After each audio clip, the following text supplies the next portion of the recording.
അത് ശരിയാ. പഞ്ചാബി ഹൗസിലാണെങ്കിലും ആ ഒരു സീൻ, ഒരു ചോർന്നുള്ള ആ ഒരു സീന്, അത് ആക്ച്വലി എനിക്ക് അതിൽ കൂടുതൽ ഉണ്ടായിരുന്നു. റാഫി മെക്കാർട്ടിൻ പടങ്ങളുടെ ഭാഗമായിരുന്നു ഞാൻ, മിക്കവാറും അവർ പടങ്ങളുണ്ടാവും. പക്ഷെ അന്ന് എനിക്ക് LLBയുടെ എൻട്രൻസ് എഴുതാൻ പോകണമായിരുന്നു ബാംഗ്ലൂര്. സോ അതുകൊണ്ട് എനിക്ക് കുറച്ച് ചെയ്തിട്ട് പിന്നെ തന്നെ I had to go. അങ്ങനെ. അതെ. അന്നെന്താ പേരൻസ് ശരിക്കും ഫിലിമില് രണ്ടിനും സപ്പോർട്ടായിരുന്നോ? പിന്നെ പക്ഷെ പഠിത്തം ഡെഫിനറ്റ്ലി, പഠിത്തം കഴിഞ്ഞിട്ട് എന്തും മതി. പക്ഷെ ഇതെന്റെ ഒരു സന്തോഷല്ലേ, ഒരു സ്ട്രെസ് ബസ്റ്റർ അല്ലേ, ഒരു ഹോബി. So it's okay. അപ്പൊ നമുക്ക് രണ്ടും ബാലൻസ് ചെയ്ത് പോണല്ലോ. അപ്പൊ അങ്ങനെ. അപ്പൊ അതുകൊണ്ട് ആ ഒരു കുറച്ച് സീൻസ് അവിടെ ചെയ്യാൻ പറ്റി. ബട്ട് ആ സീനാണ് ഏറ്റവും കൂടുതൽ ചർച്ച ചെയ്യപ്പെട്ടത്. ആ ചോറും പറ്റും. സീരിയസ്ലി ആ സിനിമയില് കിട്ടുന്ന സീൻ അതാണ്. അതാണ് നമ്മളപ്പോ ചെയ്യും, നമുക്കറിയില്ലല്ലോ. അത് ശരിക്കും എടുത്തതാണ്. അല്ല, എനിക്ക് ഹിന്ദിയൊന്നും അങ്ങനെയൊന്നും അറിയില്ല. എനിക്ക് അറിയാവുന്നൊക്കെ അടിച്ചു വിട്ടല്ലേ ഇവിടെ. അതൊന്നും പ്രശ്നമില്ല.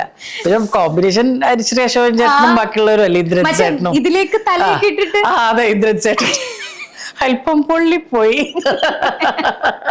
എന്റെ പൊന്നെ, അത് ലിറ്ററലി നമുക്ക് മറക്കാൻ പറ്റാത്ത സീൻസ് ആണ് അതെല്ലാം വരുന്നത്. അതാണ്. അതുപോലെ തന്നെയാണ് നമ്മുടെ ഇതിലെ പറക്കും തളികയിലെ ഇന്റർവ്യൂ. അത് എത്രയല്ലേ, മൈ ഗുഡ്നസ്.